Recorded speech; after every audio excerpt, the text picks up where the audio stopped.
बरसात।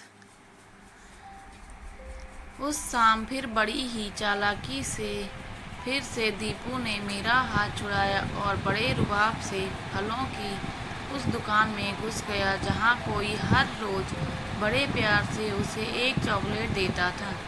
ऐसा वह हर रोज़ करता था। हालांकि मुझे फलों वाले चाचा के अलावा वहाँ कभी कोई दिखा नहीं, लेकिन दीपू हमेशा उस लड़की के बारे में बात करता जो उसे रोज़ एक चॉकलेट देती थी।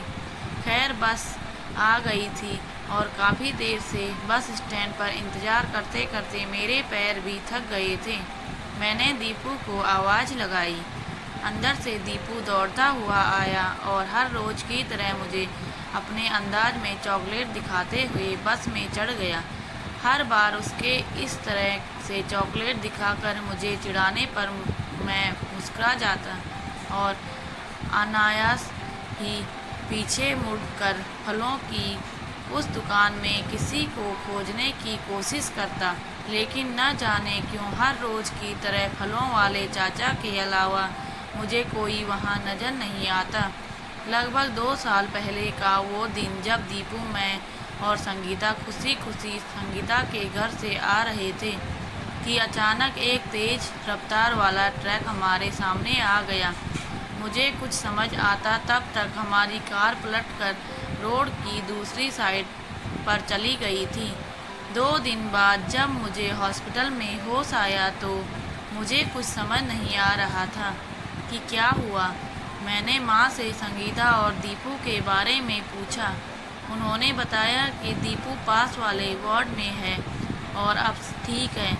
और मैंने संगीता के बारे में पूछने पर माँ फूट फूट कर रोने लगी। बताओ ना माँ, संगीता कहाँ है? आंसुओं की बूंदों ने तब तक मेरी आंखों को भी घेर लिया था। माँ तब कुछ भी नहीं बोल पाई। मुझे संगीता के साथ बिताए हर पल याद आ रहे थे। अभी कल ही तो कह रही थी माँ ने नई सिल्क की साड़ी दी है सालगिरह पर और मेरे लिए कुछ नहीं दिया। मैंने नाराज़गी जताते हुए कहा था, आपके लिए मुझे दिया है न मेरे बुद्धू। मेरे गालों को खींचते हुए उसने बड़े प्यार से कहा था, कितना बदनसीब हूँ मैं, आखिरी बार संगीता को देख भी नहीं पाया। यह सोचकर मैं फूट फूट कर रोने लगा था। पापा चॉकलेट। दीपू आवाज़ सुनकर मेरा ध्यान टूटा। आंटी ने कहा है पापा को भी खिलाना, दीपू ने कहा। मैं बस मुस्कुरा दिया। आज जब घर आया तो माँ फिर मुंह फुलाकर बैठी थी। अपने लिए न सही पर कम से कम दीपू के लिए तो शादी कर लो, माँ ने कहा। दीपू को संभालने के लिए आप सब हो न माँ, फिर दूसरी शादी की क्या ज़रूरत है, कहकर मैंने हमेशा की तरह बात को टाल दिया। दीपू के लिए माँ की ज़रूरत मुझे भी लगती थी, पर मैं हमेशा यही सोचता कि क्या कोई और दीपू को उतना प्यार दे पाएगा। खैर, माँ की बातें सुनते सुनते हमने खाना खाया। अगले दिन दीपू को स्कूल छोड़कर जब मैं ऑफिस आया तो बारिश शुरू हो चुकी थी। आज दिन भर बारिश हुई और शाम तक लगभग पूरे बाजार में पानी भर गया था। ऑफिस बंद हो गया था, लेकिन बारिश बंद होने का इंतज़ार करते करते 1 घंटा होने को आया था। पास की एक दुकान से मैंने रेनकोट खरीदा और दीपू को लेने स्कूल की तरफ निकला, लेकिन रास्ते में पड़ने वाले नाले की वजह से आगे जाने का रास्ता बिल्कुल बंद था। मैंने दीपू के स्कूल में फ़ोन किया तो पता चला सारे बच्चे स्कूल से जा चुके हैं और दीपू भी उन्हीं के साथ स्कूल से निकल गया। कहाँ गया होगा, थोड़ी देर इंतज़ार नहीं कर सकता था। मुझे दीपू की चिंता हो रही थी, लेकिन साथ ही उस पर गुस्सा भी आ रहा था। नाले में इतना पानी भर गया था कि निकलना मुश्किल था। तभी मेरे मोबाइल पर एक अनजान नंबर से कॉल आया। मैंने रिसीव किया तो सामने से किसी लड़की की आवाज़ आई, दीपू दुकान पर आ गया है, आप चिंता मत कीजिएगा। सामने से आवाज़ आई, कौन सी दुकान पर और आप कौन बोल रही हैं? मैंने पूछा, चॉकलेट वाली आंटी। उसने इतना कहा और कॉल कट कर दिया। लेकिन मैं लेने जाने ही वाला था। आज थोड़ा लेट हो गया तो अकेले निकलने की क्या ज़रूरत थी। उसे कुछ हो जाता तो।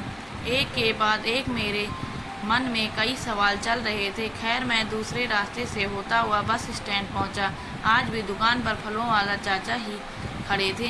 दीपू यहाँ है क्या चाचा? आज मैं पहली बार चाचा से बोला था। उन्होंने अंदर देखते हुए आवाज़ लगाई, नीतू, दीपू के पापा आए हैं, दीपू को भेजो। मेरी आवाज़ सुनकर अंदर से दीपू दौड़ता हुआ आया। पता नहीं क्यों आज मुझे ऐसा लग रहा था जैसे मैं बरसों बाद दीपू से मिल रहा था। अकेले आने की क्या ज़रूरत थी, मैं आ ही रहा था। मैंने दीपू को गोद में उठाते हुए बोला। तभी पीछे से आवाज़ आई, लीजिए आप भी सर पोंछ लीजिए, गीले बालों में सर्दी बड़ी जल्दी बैठती है। मैंने पीछे देखा, घुंघराले बाल जैसे बारिश के बादल जमी पर उतर आए हों, आंखें जैसे कुछ कहना चाह रही हो, होंठ जैसे गुलाब की पंखुड़ियाँ हो। पटियाला सूट में मैंने पहली बार दीपू की चॉकलेट वाली आंटी को देखा, हाथ में टॉवल लिए। उसने फिर कहा, सर पोंछ लीजिए, मैं चाय बना देती हूँ। संगीता भी तो मुझे यही कहती थी। हर बारिश में मुझे उसके साथ भीगना अच्छा लगता था, लेकिन वो सर्दी का बहाना करके पहले तो टाल देती, लेकिन बाद में मुझे भीगता देख खुद भी आ जाती और कहती, आप कहे तो आग में कूद जाएं, यह तो सिर्फ बारिश है। और मैं मुस्कुरा कर कहता, जहाँ भी जाएंगे साथ जाएंगे। लेकिन ज़िंदगी के बीच सफ़र में ही वो मुझे अकेला छोड़कर चली गई। अगर दीपू न होता तो मैं भी कब से उसके पास चला गया होता। सोचते सोचते मेरी आंखों में आंसू आ गए। लो, हो गया ना जुकाम, देखो आंखों में पानी आ गया। मैं मुस्कुराया और मेरे साथ वो भी। संगीता के जाने के बाद आज मैं पहली बार इस तरह मुस्कुराया था। घर आने के बाद भी मैं नीतू के बारे में ही सोच रहा था। तभी माँ कमरे में आई। दीपू किसी नीतू आंटी के बारे में बात कर रहा था। ये नीतू कौन है? माँ ने उत्सुकता से पूछा। कोई नहीं है माँ, अब आप सपने बुनना शुरू मत करो, कहकर मैंने माँ की बात को टाल दिया। ठीक है, कोई बात नहीं, पर मेरे बारे में नहीं तो कम से कम दीपू के बारे में सोच। इतना कहकर माँ चली गई। मैं रात भर दीपू और नीतू के बारे में सोचता रहा। मुझे कुछ भी समझ नहीं आ रहा था। मैं बस यही सोच रहा था कि क्या नीतू दीपू को एक माँ का प्यार दे पाएगी। अगले दिन 2-3 दिनों तक नीतू मुझे हमेशा की तरह दिखाई नहीं दी, लेकिन एक दिन वो मुझे मेरे ही ऑफिस के पास एक कोचिंग के पास दिखी। मैंने जाकर नीतू से बात की तो पता चला कि वो इसी कोचिंग पर यूपीएससी की तैयारी कर रही है। धीरे धीरे हमारी मुलाकातें बढ़ने लगी। बहुत जल्द हमारी दोस्ती हो गई और पता ही नहीं चला दोस्ती कब प्यार में बदल गई। हम दोनों को एक दूसरे से बातें करना, एक दूसरे के साथ वक्त गुजारना अच्छा लगता था। हम घंटों एक दूसरे के साथ दीपू और उसके साथ अपने भविष्य के सपने बुनते और वक्त के साथ हमने भी एक दूसरे से शादी करने का फैसला ले लिया। नीतू अपने पिता की बहुत लाडली थी। वो नहीं चाहती थी कि उसके पिताजी को उसकी वजह से कोई भी ठेस पहुँचे। लिहाजा एक दिन नीतू ने मेरे बारे में अपने पिताजी से बात करने का फैसला किया।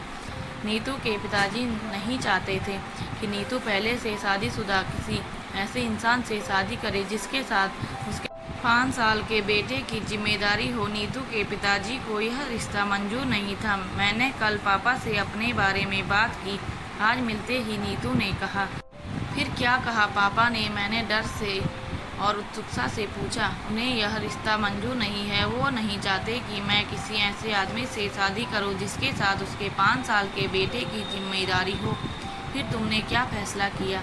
मैंने उसका हाथ अपने हाथ में लेकर पूछा, जैसे कहना चाह रहा हो कि अब मुझे इस राह पर तुम भी मत छोड़ के चले जाना। एक बार मैं पापा के लिए तुम्हें भूल सकती हूँ, पर दीपू को नहीं। अब वो मुझमें अपनी माँ को ढूंढता है। मैं उसके इस विश्वास को तोड़ना नहीं चाहती। आज शाम माँ की आंखों में आंसू थे, इसीलिए नहीं कि उन्हें एक बहू मिल गई थी, बल्कि इसलिए कि दीपू का हाथ थामे उसे नीतू में संगीता नजर आ रही थी।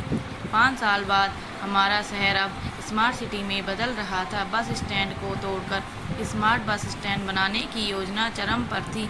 नई बस स्टैंड की जद में चाचा की वो दुकान भी थी जहाँ कभी मैं बस का इंतज़ार किया करता था। बस स्टैंड पर हाथ ठेला और फलों की दुकान लगाने वाले सभी लोग कलेक्टर के इस फैसले पर नाखुश थे और कलेक्टर ने इस बारे में बात करने के लिए चाचा की दुकान के सामने जमा थे।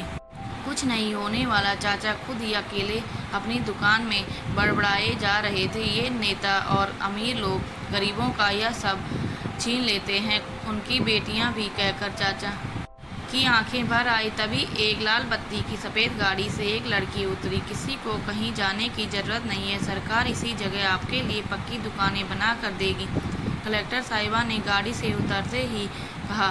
जोरदार तालियों के साथ सभी ने कलेक्टर साहिबा का अभिवादन किया। तभी कलेक्टर साहिबा चाचा की दुकान की ओर बढ़ी और चाचा के पैर छूकर बोली, पापा अब भी माफ़ नहीं करोगे क्या? दोस्तों, यदि आपको हमारी कहानी अच्छी लगी हो तो प्लीज़ लाइक, कमेंट, शेयर और सब्सक्राइब ज़रूर करें।